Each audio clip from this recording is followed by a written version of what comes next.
It's been roughly 3 weeks since the leaders of the South Korea and Japan held their first face-to-face talks on the sideline of the UN General Assembly. The 30-minute talk came at a time of diplomatic low for the two countries' strained relationship. But these are delicate times with escalating global economic hardships and security threats to consider in the peninsula. Can time-sensitive common interests begin to mend ties for the two countries? For further analysis, we're joined by Professor Kim Byung-joo of the Hankuk University of Foreign Studies on the line. Good morning, Professor Kim. Good morning. Thank you for joining us. Thank you. Leading up to this recent informal talks in New York, many pundits had implied Seoul-Tokyo relations was at their lowest ebb since the two countries normalized diplomatic ties. Now, at the heart of the heightened tensions, a big fundamental gap on the issue of proper compensation for wartime laborers. Can we first briefly go over the history of the forced labor issue? Yes. Since we are starting off from the big picture of Japan-Korea relationship, as it stands right now, I think one thing that we have to be reminded before we get into that issue is that there are two issues involved. One is that the wartime forced labor, but the other one is also what we Korea call sex slaves during the wartime, and what the Japan side often call comfort woman issue. So these are double issues, but today I understand that we are focusing on the forced labor side. And history actually goes, of course, as we can imagine or assume, the history goes back to about 70 years, 1941 to mid-40s, more than 43 or 45. What happened was there were Korean people who worked at Japanese factories, indeed, and during the wartime of mobilization. And the fact is, many of them were paid, but there were some of them who were not paid. So if you work without a pay, one could argue it's a slavery labor, basically. And these people who didn't get paid after their work during the wartime, after about 50 years, 1997, at the end of 1997, 1998, they filed court case in Japan. These Korean victims of forced labor, they filed court cases in Japan. And for the next about 5-6 years period of time, Japanese court struck them down continuously. Japanese court's position was that these cases of wartime compensation, whatever you did during the wartime, Japanese and Korean government had worked out in 1965 an agreement that with large amount of compensation given by the Japanese government to Korean government, both sides agree that there will be the end of all the compensation issues. Japanese side stance was that if we didn't do that at that time, there could be continuous the cases. The war went on for several years, and there are so many different victims who had suffering. The thing is, they had to draw a line somewhere and say, this is the end of the compensation issue, and then we will open a new chapter. That was the spirit Japanese side claims. And so that 1965 agreement between the governments ends everything of this claim, and that's why Japanese court struck down continuously. But the thing is, a few years after that, I think starting from 2005, these Korean victims, they began filing cases in Korean court. And for initial period of time, for several years, for the next 6-7 years leading up to maybe 2013, they were continuously being struck down in the Korean court in the same case as Japan. Korean court at that time recognized 1965 agreement as the legitimate case, and so we should stop claiming this compensation of the wartime period. But the position was reversed 2013, 2012 and 13, as Park Geun-hye administration was coming into place. Korean Supreme Court actually recognized, okay, these Korean victims who are filing cases, they have a case. So we have to review these cases. And Park Geun-hye government came in and they found it as a potential trouble for the bilateral relationship. And they saw it as a trouble. And critics of Park Geun-hye government claims that Park Geun-hye government had worked with Korean court to delay final decisions on this, the Supreme Court final decisions on this. And that's a claim by the critics of Park Geun-hye government. And then whether they're right or wrong, actually the final decision on the side of Supreme Court was delayed for several years. And it was 2018 during the Moon government. Actually, the Supreme Court of Korea gave a final decision saying that these Korean victims deserves compensation. So that's when all the troubles began kind of erupting altogether. And Japanese side saying this is unacceptable. We have had this agreement, and Korean court is now coming out this way. And the Korean government, Moon Jae-in government at that time was saying that we have a separation of power in Korean government, and there's nothing the executive government can do about the judiciary decision. So for the past several years, the situation has been in a very, very hot plate at the same time. And then finally, I guess altogether, 2019, the victims, Korean victims, based on the court case, they actually filed a claim that we have to execute this court decision.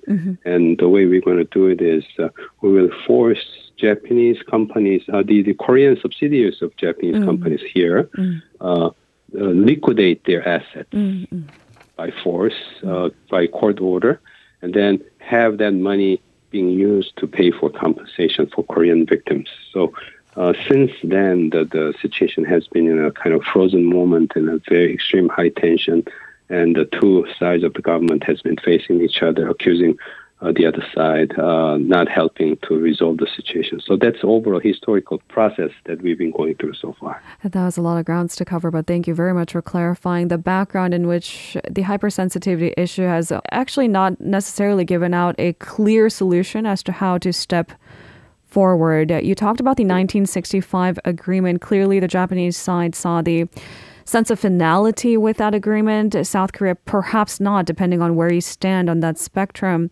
So on the issue of forced labor compensation particularly, what has been Japan's position? Has it changed or altered at all? No, they haven't. And basically they said, as I mentioned before, there has to be a limit in terms of how far each side can go, compensating endless list of victims. And they have been consistently arguing that 1965 agreement was the line that's drawn. And since then, they have taken, as I mentioned, the sex slave issues, another big issue, and then this forced labor issue as the ones that Korean side kind of violating 1965 agreement. That has been Japan's position. Then going forward, what are some of the proposed solutions that are being worked out to resolve this issue, actually two sets of issues that has such a big fundamental gap? Right. At least the forced labor issue that we are talking about today, since for the past several years, since the victims began seeking compensation through the method of liquidating assets of the Korean subsidiary of the affected Japanese companies, one of the solutions that have been proposed by different opinion makers was the so-called third-party compensation. So, let's meet somewhere in between, and let's ask a third party to compensate. Direct involved parties are Japanese company and then Korean victims. So third party could be Japanese government, Korean government, or Korean corporations and Japanese other corporations, perhaps. And now it looks like this is being worked out at this point, but we are not yet clear how far it can go. At this point, this is being talked about as a possible solution, and creating a fund through contributions from these third parties. And for a while, governments were being talked about, Japanese and Korean governments were talked about as sources of compensation, contribution. But I think they have been recently ruled out. And now at this point, they're talking about different Japanese and Korean corporations joining to form a foundation or fund to compensate these victims. But on the Japanese side, this brings back the memories because there was a similar solution on wartime sex slave issues, and then Japan side claims that the Moon Jae-in government turn it over and destroy the fund altogether. So it's not easy to ask Japan to do similar or the same, to take the same action on this side of the issue of forced labor. So that's a remaining challenge, and we'll see how it goes. All right. Clearly, Professor Kim, there are common interests, namely security and economy, that may bring the two sides together, and the two governments are keenly aware of the need for direct talks to counter common threats from, namely, North Korea. In discussing the defense cooperation aspect of the Korea-Japan relations, what can we say are the recent developments that needs to be noted this morning? The thing is, since the end of September, like for the past few weeks, because North Korea has been firing missiles continuously. It's not even within the past several weeks, but North Korea since the beginning of this year has been firing lots of different kind of missiles, and most recent one being was it last week? The intermediate range missile that flew over Japan for the first time in 5 years, and so on. So the North Korean activities of missile firing has been accelerating as a whole, and in response, United States, Korea, and Japan has been working on their responses. And one of the key things was at the end of September 23rd, I remember, the United States aircraft carrier Ronald Reagan and related what we call strike groups, naval ships forming a group, they came into Busan. And that was the starting point of joint military exercise among the three countries, Korea, U.S., and Japan. And September 30th, they carried out a anti-submarine exercise, which is the first time in 5 years among the three parties. And then, a few days ago, October 6th, in the East Sea, they carried out the anti-missile, joint exercise, countering, North Korean missiles and so on. And these exercises have been going on for the last 2 weeks altogether, combining in response to continuous launches of North Korean, the missiles and so on. And continuing on for over 2 weeks is kind of like first time ever. So this three-party exercise is receiving a lot of attention. And this three-party defense drills between Korea, Japan, and the U.S., the Democratic Party at home is perhaps criticizing partially this move. How do we summarize their position at this point? The party leader, Lee Jae-myung, has come out a few days ago calling this one, the three-party exercise, quote-unquote, extreme pro-Japanese action. And so he started up another political fight here in Korea, extreme pro-Japanese, making a clear point that the military exercise with Japan is a entirely unacceptable choice for Korea because of the colonial past. And that progressive position that he articulated goes directly against the conservative position here in Korea, who argued that it is critical in order to ensure South Korea's, the security. It is critical to work with the United States because the United States is providing military defense for South Korea. And in doing so, United States' overall system of defense in the region is having Japan as a critical partner, so therefore it is absolutely necessary to work with Japan. And so they're saying, criticizing this way of security strategy itself for South Korean government is actually taking side with North Korea, taking side against the United States, and then taking a stance that really harms the security of the nation as a whole. That's what conservatives have been arguing against Democratic Party's position. I think this is a very sensitive political fight, and I think it could go on for some time, and it really touches the very sensitive nerves on both sides. Either side, I think they find these new developments extremely unacceptable. So there's a potential that this could, go further into a very intense political fight.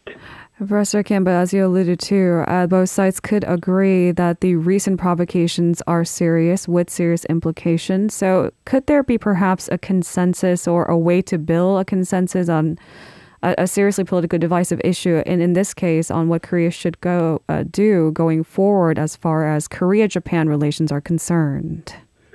The building consensus on Japan issues will be difficult. That's something that we've been working on for the past several decades, and we haven't achieved. But in the meantime, while accepting this as a challenging issue that could not be easily fixed, I think what we have to keep in mind in Japan, in Korea, both sides have to recognize that the other side has these people who take extreme positions. In Japan, there are extreme right-wing people who say working together with Korea is an unacceptable option. They strongly oppose, cooperation with Korea, the extreme right-wing Japanese politicians and so on. So we do have those people there. And then, as I mentioned, here in Korea, we do have those people who strongly oppose the idea of working with Japan.